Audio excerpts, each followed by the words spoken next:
दूर कहीं हरे भरे वातावरण से ढका हुआ सीमापुर नामक गांव था। तीन दोस्त सोनू, विजय और दिनकर घूमते घूमते उस गांव में पहुंच जाते हैं। गांव की रौनक देखकर वो सोचते हैं कि आज रात यहीं रुक जाते हैं। वाह, कितना सुंदर गांव है। हाँ सोनू, कितना हरा भरा है। मन करता है यहीं रहें। हमारे शहर में तो ये सब देखने को ही नहीं मिलता। हाँ, रह सकते हैं। वैसे भी कुछ ही देर में रात होने वाली है। हम कहाँ जाएंगे? ऐसा करते हैं, आज यहीं रुक जाते हैं। हाँ, मैं तुम्हारी बात से सहमत हूँ।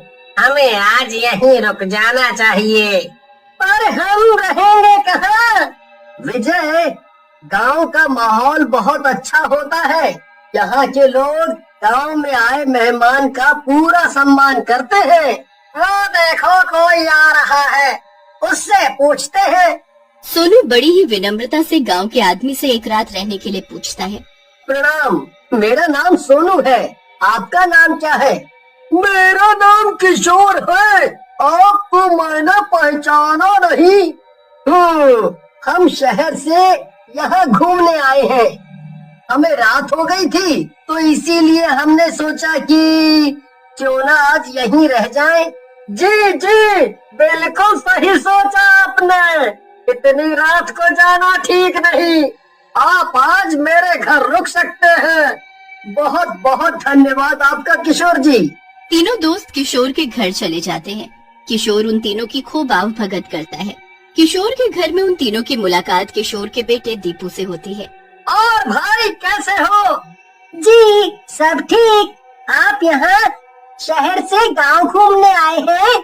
हाँ, वो हम बचपन से ही शहर ही रहे हैं ना, तो इसीलिए हमारा मन हुआ कि क्यों ना थोड़ा घूम के आए। अच्छा, लगता है आप लोगों को गांव बहुत अच्छा लगता है। दरअसल मैं अपनी मौसी के यहाँ जा रहा हूँ, तो इन दोनों ने गांव नहीं देखा था, तो इसीलिए इन्हें भी साथ ले आया। हमारे गांव घूम के जाइएगा। हमारा गांव बहुत सुंदर है। जी जरूर। वैसे कौन कौन सी जगह है आपके यहाँ घूमने के लिए? जगह तो बहुत है, कहीं भी घूम सकते हैं आप, पर एक जगह जाना मना है। वहाँ कोई नहीं जाता। कैसी जगह? वो पुराना टूटा हुआ मंदिर। मंदिर में जाना क्यों मना है? उस मंदिर में अब पूजा नहीं होती। वहाँ एक रहस्यमयी किताब है। सुना है उसकी रक्षा एक बहुत खतरनाक चुड़ैल करती है। ऐसी किताब, सबके मन की इच्छा पूरी करने वाली किताब। उससे जो चाहो वो मिल जाता है। क्या हम उस किताब को ले नहीं सकते? जो भी वहाँ जाएगा मारा जाएगा। उस किताब की रक्षा एक चुड़ैल करती है, जो लोगों को मारकर अपनी शक्तियों को बढ़ाती है। क्या यार, तुम भी? चुड़ैल केवल कहानियों में होती हैं, असल में नहीं। हाँ, किताब को चुपके से ले आते हैं। नहीं, कैसी बातें कर रहे हो तुम दोनों? वो किताब इस गांव की धरोहर है, उसे चुराना बहुत गलत बात होगी। वैसे भी इस किताब की रक्षा कोई चुड़ैल करती है, पर हम चुड़ैल पर यकीन नहीं करते। अब हो न हो, पर मान्यता तो यही है। बहुत हुई बातचीत, बहुत रात हो गई, सो जाते हैं, कल हमें निकलना भी है। सोनू और दीपक सो जाते हैं, पर विजय और दिनकर के मन में किताब के प्रति लालच पैदा हो जाता है। उन दोनों को नींद नहीं आती है और चुपके से दोनों उठकर पुराने मंदिर की ओर चले जाते हैं। दिनकर, आराम से चलो, कोई देखने ना पाए। अब वो किताब हमारे हाथों में होगी, हम अपनी सारी इच्छा पूरी करेंगे। हाँ, अब वो किताब हमारी होगी। विजय और दिनकर की आंखों में लालच की पट्टी बंधी होती है। वो मंदिर तक पहुंच जाते हैं। कितना बड़ा मंदिर है! अंदर तो जालों और चमगादड़ों के अलावा कुछ नहीं दिख रहा। अरे यार विजय, इतनी रहस्यमयी किताब है, ऐसे ही रास्ते में थोड़ी मिल जाएगी। थोड़ा और अंदर जाना पड़ेगा, यही होगी। चलो और अंदर चल के देखते हैं। ध्यान से चलना। वो देखो, वहाँ अंदर बड़ा सा पत्थर लगता है, किताब उसके ऊपर रखी हुई है। दोनों दौड़कर किताब के पास चले जाते हैं। किताब देखकर दोनों की आंखों में चमक आ जाती है। हमने किताब हासिल कर ही ली। लोग तो यूं ही अफवाह फैलाते हैं। चलो चलो, अब और इंतजार नहीं होता, जल्दी से किताब से अपनी अपनी इच्छा मांग लेते हैं। जैसे ही विजय किताब को छूने की कोशिश करता है, अचानक बड़े पत्थर के पीछे से एक चुड़ैल निकलती है। विजय और दिनकर को देखकर चुड़ैल आग बबूला हो जाती है और दोनों को जोर से पकड़कर दूर फेंक देती है। हमें जाने दो, हमें नहीं पता था, हमें माफ कर दो। तुम दोनों को माफी नहीं मिलेगी। अब मैं तुम्हें तुम्हारे किए की सजा दूंगी। मैं तुम दोनों को नहीं छोड़ूंगी। हमें नहीं चाहिए किताब, बस हमें जाने दो। ठीक है, तुम्हें आज नहीं मारूंगी। कुछ दिनों बाद अमावस्या है, उस दिन तुम दोनों की बलि दी जाएगी और मैं अपनी शक्तियों को बढ़ाऊंगी। चुड़ैल उन दोनों को कैद कर देती है। इधर गांव में सुबह हल्ला हो जाता है। सोनू पूरे गांव वालों को इकट्ठा कर लेता है। सुनो, सब सुनो, कल रात से मेरे दोस्तों का कुछ पता नहीं है। वो ना जाने कहाँ चले गए। कृपया मेरी मदद कीजिए। मैं आप सबसे विनती करता हूँ। अरे, पर इतनी रात को वो कहाँ जा सकते हैं? पता नहीं सरपंच जी, मैं आप सबसे विनती करता हूँ, अगर किसी ने भी मेरे दोस्तों को देखा है तो मेरी मदद कीजिए। तभी गांव का एक आदमी भीड़ में से निकलकर बाहर आता है और सोनू से कहता है, मैंने देखा है आपके दोनों दोस्तों को कल रात को पुराने मंदिर की ओर जा रहे थे। गांव वालों में से कोई भी मंदिर के अंदर नहीं आएगा। अगर तुम्हें अपने दोस्तों की जान प्यारी है तो अकेले ही जाओ। कुछ भी हो, मैं अपने दोस्तों को बचा कर ही रहूंगा। हाँ, हम यहीं रहकर तुम्हारा इंतजार करेंगे। सोनू हिम्मत से काम लेता है। वो मंदिर के अंदर चला जाता है। काफी अंदर तक जाने के बाद सोनू को एक बड़ा सा पत्थर दिखाई देता है जिसमें किताब रखी होती है, पर उसे अपने दोस्त कहीं दिखाई नहीं देते हैं। अचानक उसके सामने चुड़ैल आती है। सोनू डर के मारे भाग खड़ा होता है। कौन हो तुम और मेरे दोस्त कहाँ है? मेरे ही घर में आकर मुझसे ही सवाल जवाब करते हो। बोलो, मेरे दोस्त कहाँ है? तुम्हारे दोस्त मेरी कैद में हैं।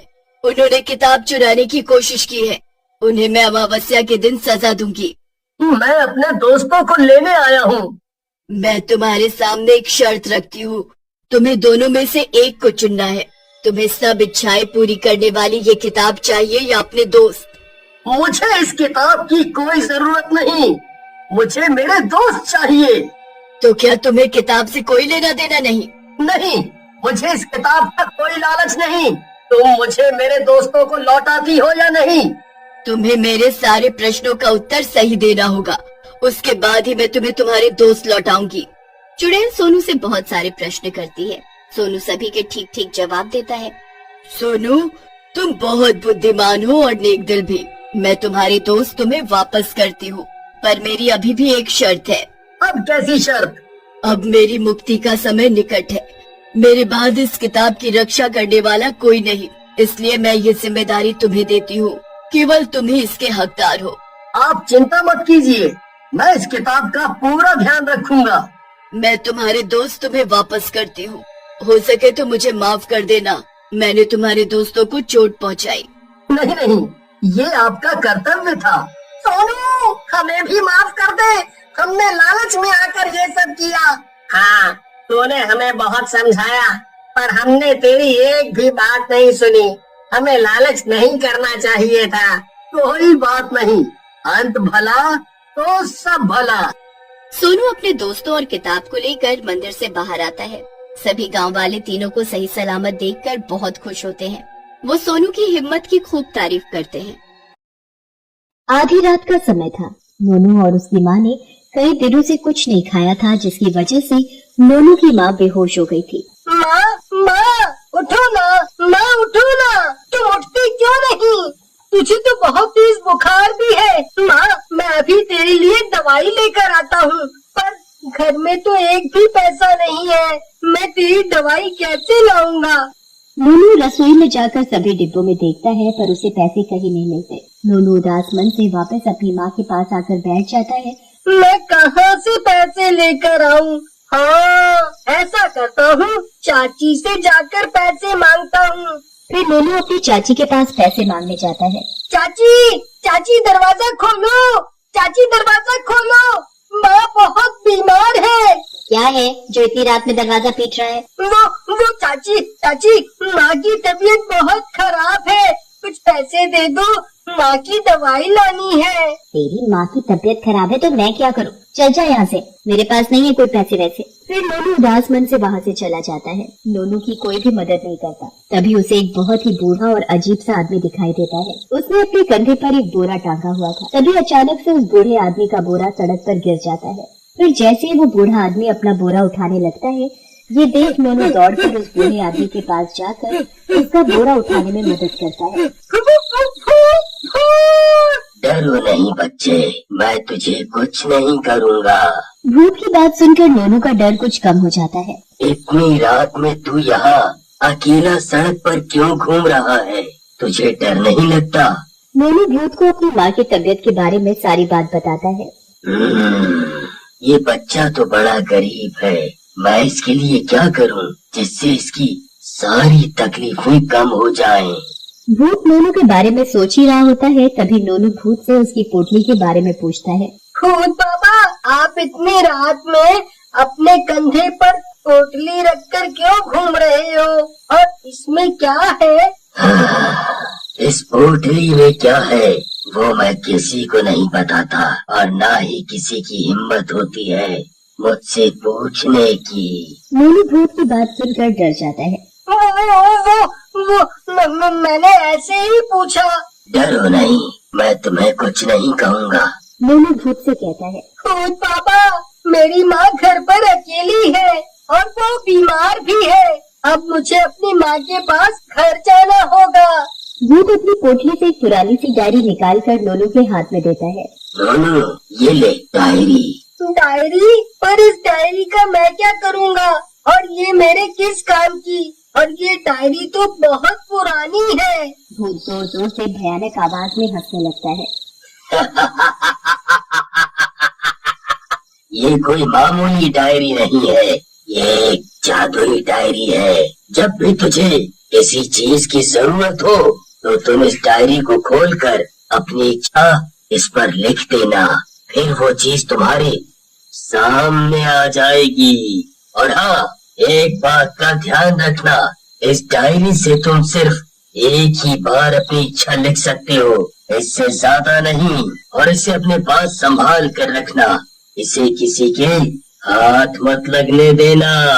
फिर नोनू भूत से डायरी लेकर घर चला जाता है। घर जाकर वो अपनी माँ के पास जाता है। नोनू की माँ का बदन बुखार से बुरी तरह तप रहा था और वो बेहोश पड़ी थी। माँ, माँ उठो ना, माँ, माँ। नोनू माँ के पास बैठकर रोने लगता है। तभी उसका ध्यान उसके हाथ में पकड़ी डायरी पर जाता है। सोना, मैं इस डायरी को खोलकर अपनी इच्छा लिखकर देखूं? नोनू डायरी खोलकर उस पर अपनी इच्छा लिखने लगता है। मेरी माँ को जल्दी से ठीक कर दो। नोनू की डायरी में अपनी इच्छा लिखते ही उसकी माँ एकदम ठीक हो जाती है। माँ, तू ठीक हो गई। नोनू अपनी माँ से लिपट कर रोने लगता है। नोनू, तू रो मत, मैं बिल्कुल ठीक हूँ। ये देख नोनू की खुशी का ठिकाना नहीं रहता।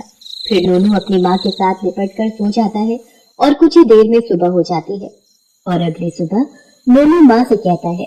माँ, भूख लगी है, जल्दी कुछ खाने को दे दो। नोनू की माँ रसोई में रखे सारे डिब्बे खोल कर देखती है। सारे डिब्बे खाली पड़े हैं, किसी में कुछ भी नहीं है। अब मैं नोनू को कैसे खाना खिलाऊं? नोनू की माँ नोनू को भूख से बिलखते हुए देखकर रोने लगती है। हाय रे मेरा बच्चा, नोनू भूखा है, इसे मैं खाना भी नहीं खिला सकती। नोनू माँ के रोने की आवाज सुनकर माँ के पास आता है और वो देखता है कि घर में कुछ भी खाने के लिए नहीं है। तभी नोनू को एकदम से डायरी के बारे में ध्यान आता है और वो अपनी माँ से कहता है।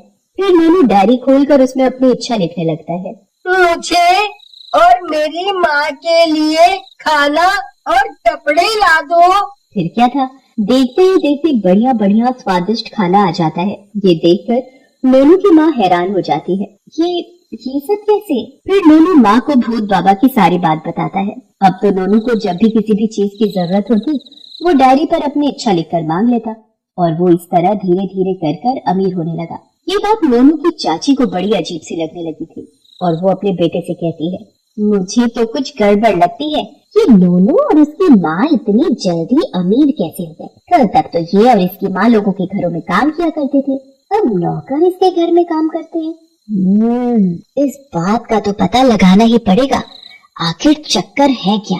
नोनू की चाची अपने बेटे श्याम से नोनू के ऊपर नजर रखने के लिए कहती है और अगले ही दिन जैसे ही रात होती है तो श्याम नोनू के घर के बाहर छिपकर खिड़की से देखने लगता है। कुछ ही देर में नोनू अपनी डायरी निकालता है और उस पर अपनी इच्छा लिखने लगता है। मुझे मेरी माँ के लिए एक सुंदर हार दे दो। फिर क्या था, देखते ही देखते डायरी से एक सुंदर हार निकलकर सामने आ जाता है। ये देखकर श्याम के होश उड़ जाते हैं। बाप रे, ये डायरी तो बड़े कमाल की है, तभी नोनू इतनी जल्दी अमीर बन गया। तो ना मैं ये डायरी ही चुरा लूं, फिर हम भी माला माल हो जाएंगे। फिर जैसे ही नोनू और उसकी माँ सो जाते हैं तो श्याम खिड़की से कूदकर चुपचाप नोनू की डायरी उठाकर अपने घर ले जाता है और अपनी माँ को सारी बात बताता है। श्याम जल्दी से डायरी खोलकर इस पर अपनी सारी इच्छाएं लिख दे। मुझे सोना चांदी और बहुत सारा पैसा चाहिए और एक बहुत बड़ा घर भी। तभी डायरी के अंदर से एक डरावनी आवाज आने लगती है। ये देख श्याम और उसकी माँ बुरी तरह डर जाते हैं। माँ, ये कैसी आवाज़ें हैं माँ? फिर कुछ देर बाद डायरी से आवाजें आनी बंद हो जाती हैं और श्याम ने जो डायरी में इच्छा लिखी थी वो सब डायरी से निकलकर आने लगता है। ये देख श्याम और उसकी माँ की खुशी का ठिकाना नहीं रहता। ये देख श्याम, हम माला माल हो गए।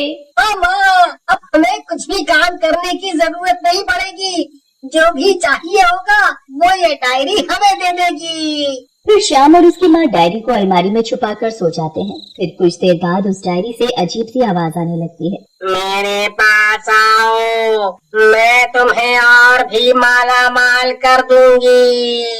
आओ आओ। आवाजें आने की वजह से श्याम की नींद खुल जाती है। ये आवाज कैसी? ये तो उसी डायरी से आ रही है, चलकर देखता हूँ। श्याम हिम्मत करके डायरी के पास जाता है। उस डायरी से फिर आवाज आने लगती है। मुझ पर अपनी इच्छा लिखो और दुनिया के सबसे अमीर इंसान बन जाओगे। जल्दी अपनी इच्छा लिखो और माला माल बनो। डायरी की आवाज सुनकर श्याम के मन में लालच आ जाता है और वो डायरी पर जैसे ही अपनी इच्छा लिखता है तो उसमें से भयानक भूत निकलता है।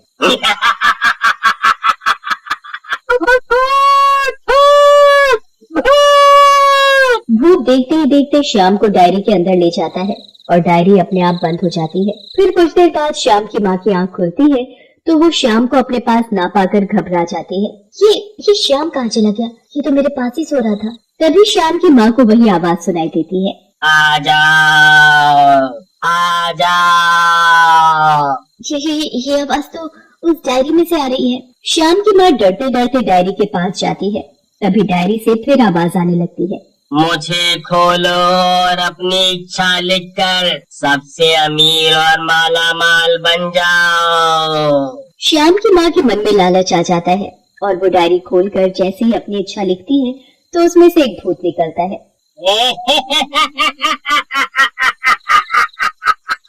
भूत श्याम की माँ को देखते ही देखते डायरी के अंदर खींचकर ले जाता है और डायरी अपने आप बंद हो जाती है। ज्यादा लालच की वजह से श्याम और उसकी माँ को उसके किए की सजा मिल गई थी। डायरी अपनी सही जगह नोनू के घर पहुँच जाती है और अगली सुबह जहाँ श्याम और उसकी माँ रहते थे वहाँ पर कुछ भी नहीं था, सब गायब हो गया था। उधर नोनू और उसकी माँ आराम और सुख का जीवन व्यतीत करने लगे थे। वो उस डायरी से इच्छा मांगकर जरूरतमंद लोगों की मदद करके उनका भला करते रहे।